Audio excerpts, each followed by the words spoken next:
This class will be on preventive and interceptive orthodontics.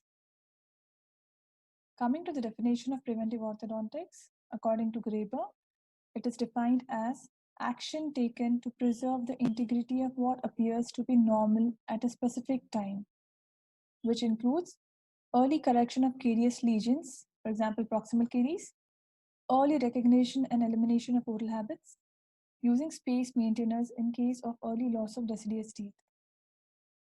Now, what are the procedures that come under preventive orthodontics? To name them, the first one is pre-dental procedures. Here, this is much before the eruption of the teeth. Proper nursing care of the child even before the eruption of teeth into the oral cavity is a first step in preventive orthodontics. So, while feeding the child using feeding bottle, care should be taken to see the nipple is long enough to rest on the anterior 1/3 of the tongue. Next, care of deciduous dentition. It is very much important to take care of deciduous dentition as they play important role in guiding the permanent teeth into its position. So what do we do? Application of topical fluoride and fissure sealants can be undertaken about the age of 2 years. Next, patient and parent education. The patients and parents, they should be educated about the need to maintain oral hygiene. Correct method of brushing and diet counseling with the help of audiovisual aids should be done. You know, nowadays there's a lot of misconception amongst the lay people that why should we take care of deciduous teeth when anyways they're going to exfoliate and the permanent teeth are going to erupt. No, that should not happen. The taking care of deciduous dentition is equal, very important as that of taking care of the permanent dentition. So patient and parent education is very much important. Next, supernumerary teeth. Whenever you see supernumerary teeth, maybe clinically or radiographically, what should be done? The supernumerary tooth, if it is present, it will block the normal path of eruption of permanent tooth. In such situation, what will happen? The permanent tooth will start erupting ectopically. It will change its path of eruption. So what do we do? Nothing early. The recognition of such supernumerary tooth should be done as early as possible, and timely extraction of such is done to prevent the development of malocclusion. Next, early loss of deciduous teeth. What do we do when we see this early loss of deciduous teeth? Whenever there's early loss of deciduous tooth, the adjacent tooth behind it will start migrating mesially, because of which it will cause impaction of its permanent successor. So what to do that? To avoid the consequence of the early loss of deciduous teeth, the space of the lost teeth should be maintained by a suitable space maintainer till the eruption of permanent successor. Next, ankylosed deciduous tooth. I just explained to you what happened when there's early loss of deciduous tooth. In situations when there's ankylosed deciduous teeth, what do we do? Ankylosed deciduous teeth will interfere with the eruption of permanent successor. Such teeth should be surgically removed at an appropriate time to allow the eruption of permanent tooth. The second deciduous molar is the most common tooth to get ankylosed. So whenever you see any ankylosed deciduous teeth, it's best that we surgically remove it. Next, ectopic eruption. Ectopic eruption of permanent teeth is generally seen due to presence of the interference in the path of eruption. As I told you, one of the examples is supernumerary tooth. So in such abnormal resorption of roots of the deciduous teeth can take place. So what do we do? Ectopic eruption can be prevented by timely elimination of such interference. Whatever is the interference that's blocking the eruption of the permanent tooth, it should be taken care of.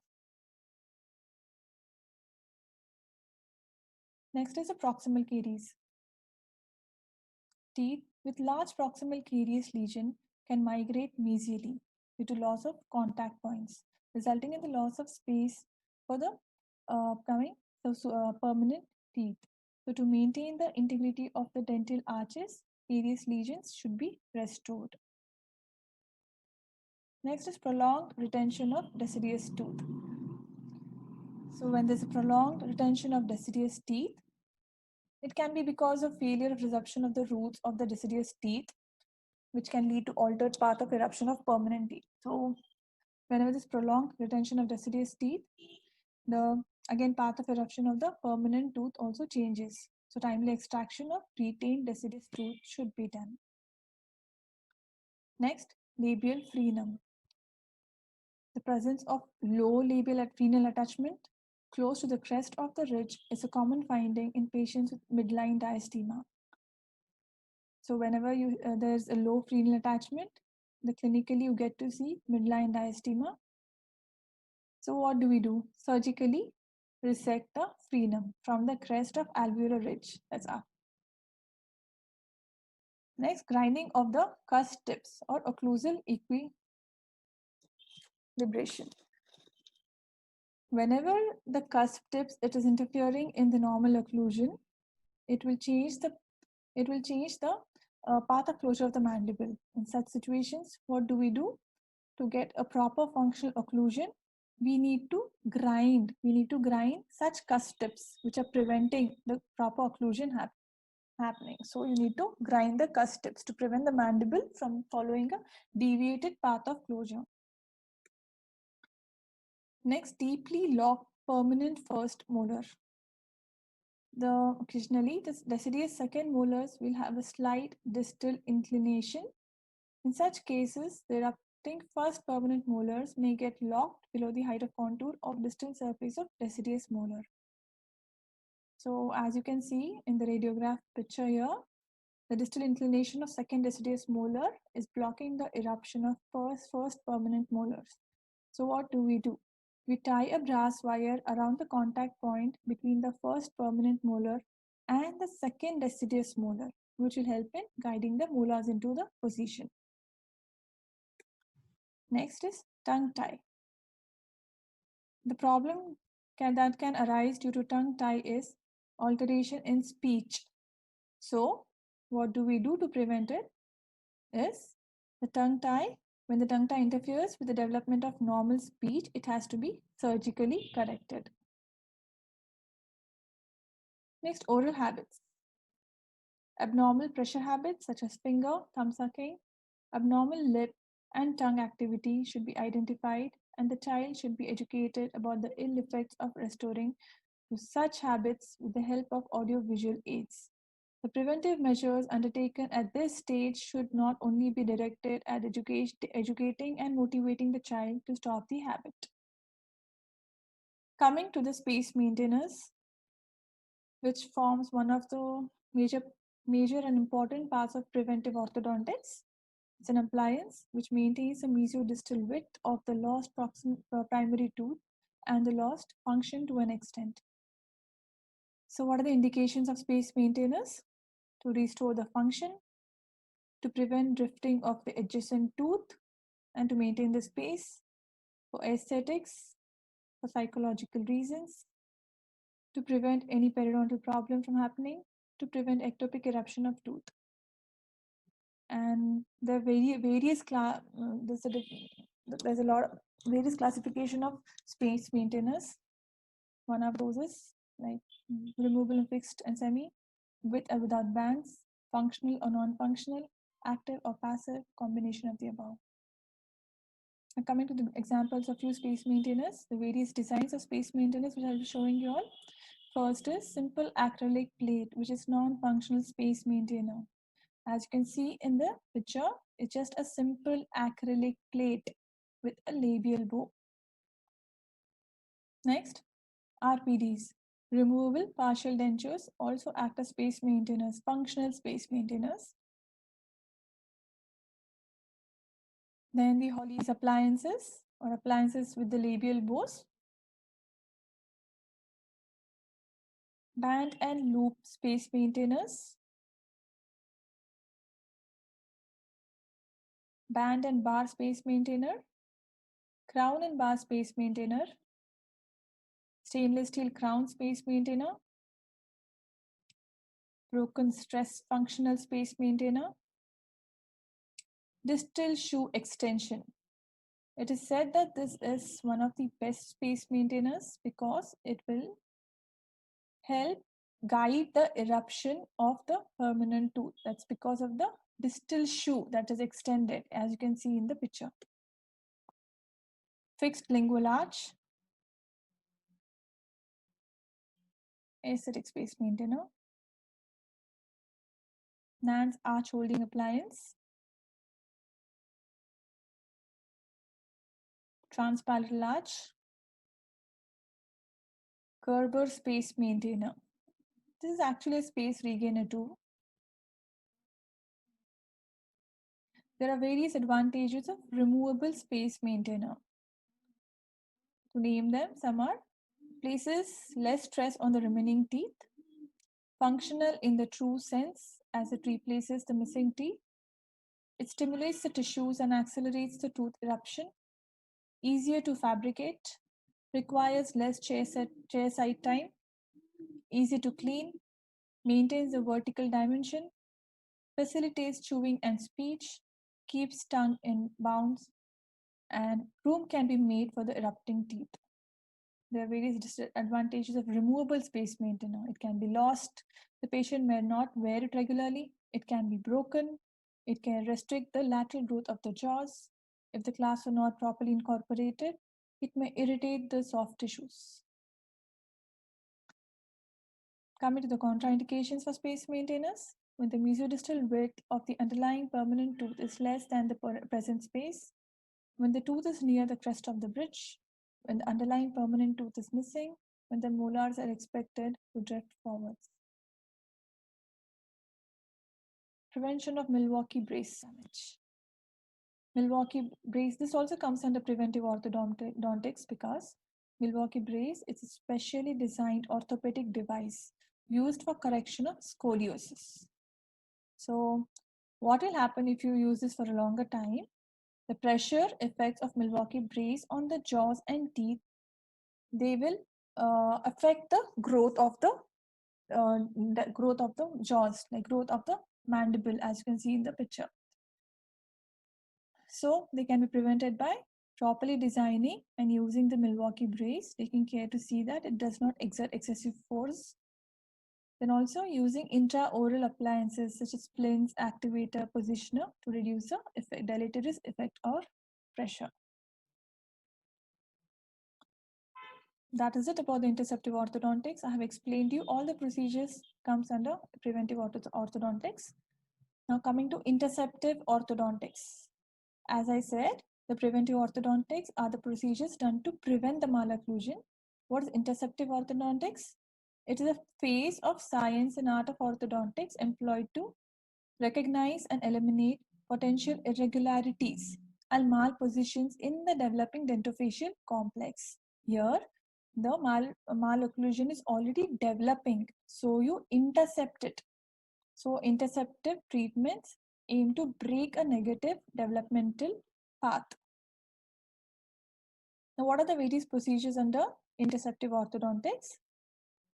First is developing anterior crossbite. Now, whenever you see a child with a mixed dentition having a developing anterior crossbite, what do? When the anterior tooth is observed to be developing into anterior crossbite, it can be intercepted and guided into the normal position. For example, the wooden tongue blade can be placed behind the tooth, which is erupting into the crossbite at an angle of about 60 degrees to the occlusal plane, and the patient should exert force by biting on it by using the lower anterior teeth as fulcrum for 5 to 10 minutes. So basically, in any mixed dentition child, if you see a developing anterior crossbite, so what do? We try to use a tongue blade or any appliance like Catlin's appliance with an inclined plane of 60 degree, which should be placed behind the upper tooth, which is getting into a crossbite, so that using the lower tooth as fulcrum, so that it will guide the eruption of the maxillary tooth into the position and correct the developing anterior crossbite. Next, ectopically erupted teeth. By the time the patient reports for consultation, the teeth would have erupted into abnormal position due to the presence of interference along the path of eruption. In such situation, identification and elimination of the cause alone will not help in correcting developing malocclusion. Interceptive orthodontic procedures should be undertaken in form of mechanotherapy to correct the malposed teeth. Next, anterior diastema and abnormal labial frenum.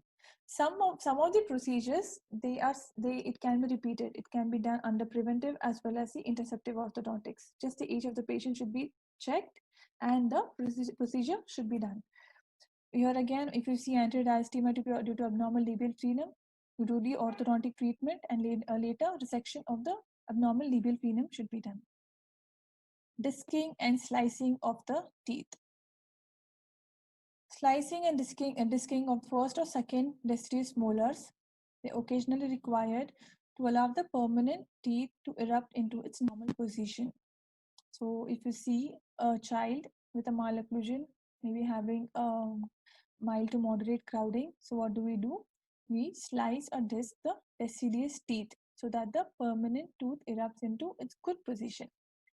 So when the space is required for the eruption of the maxillary canine, the mesial surface of deciduous second molar can be sliced to allow the first premolar to drift distally to provide space for the erupting canine. Basically, we are just trying to create good space for the permanent teeth to come into a proper occlusion by disking the deciduous teeth. Next, again, occlusal interference. As I've already told in the preventive orthodontic procedure, if you see any irregular cusp tips, that's preventing the occlusal, the good occlusion from happening. So what do? We grind such cusp tips and see that we get a good functional occlusion. Next, impaction and delayed eruption of permanent canine. So impaction of maxillary canine can occur because this tooth has the longest period of development. It follows most tedious course in eruption and occupies several developmental positions in succession. It can also be deflected from its normal course of eruption.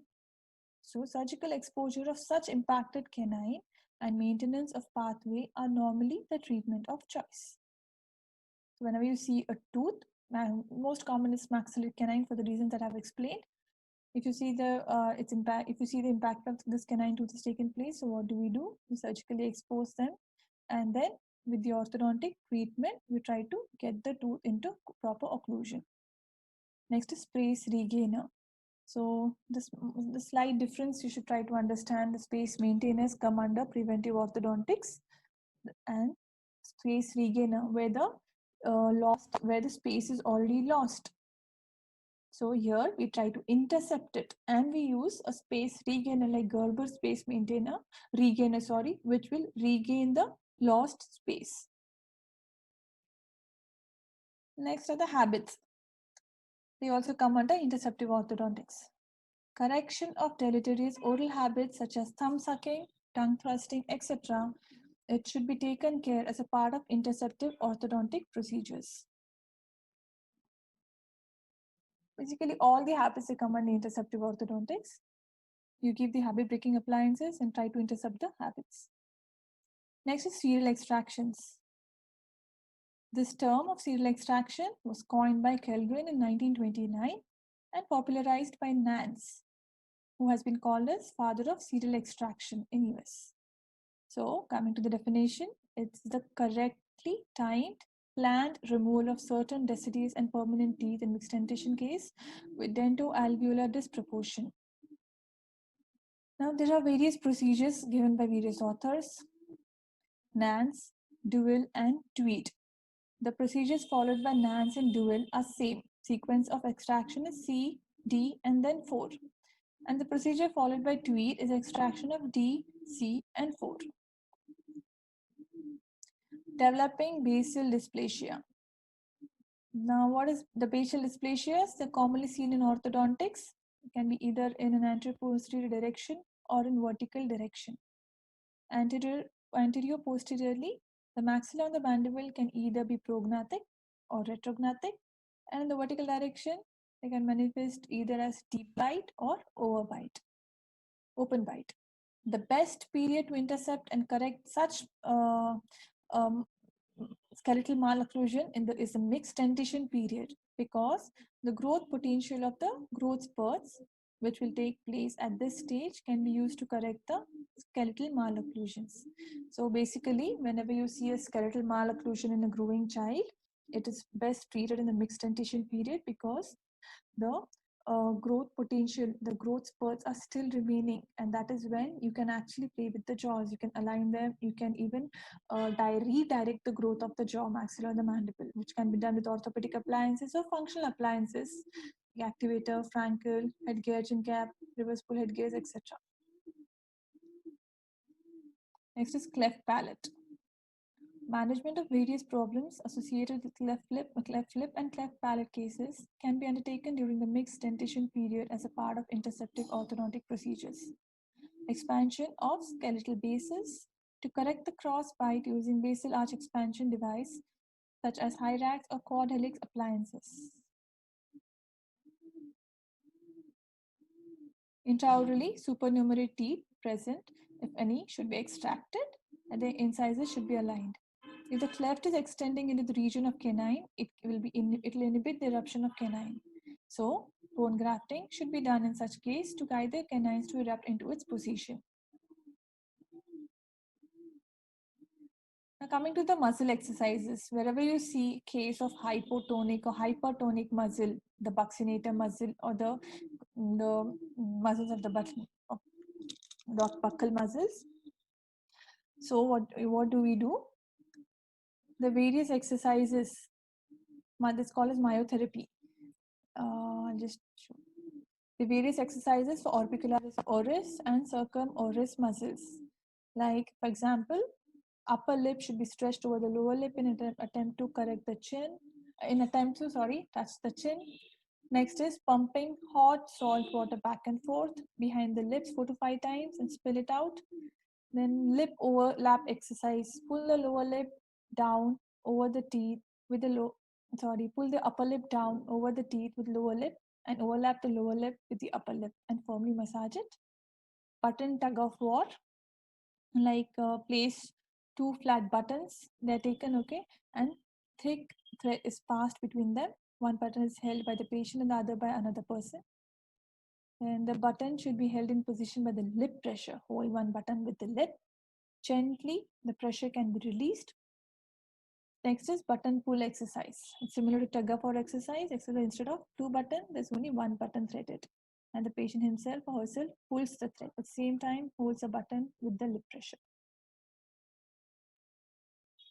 Holding cotton rolls and oral screen. Oral screen is also used for muscle exercise. The various wind musical instruments, they are also used in the hypotone cases of class 2 divine malocclusion.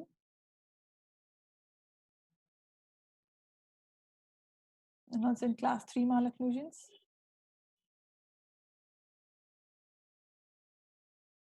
Again, whenever you see hypotonic muscles, which requires muscle exercises, such instruments can be used.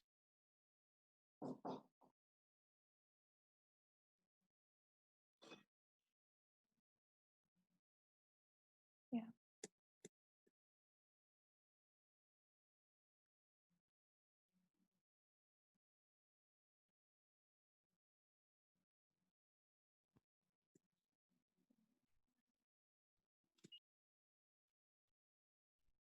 Coming to the conclusion, an ounce of prevention is worth a pound of cure. This may be applied to many facets of life. Thus, a comprehensive monitoring of the developing dentition in a child and applying suitable measures to guide it to normal occlusion and early intervention in the developing dentition to minimize the developing malocclusion or eliminate the potential factors interfering with normal occlusion helps in avoiding developing malocclusions and thus the orthodontic problems. These are the references. Thank you.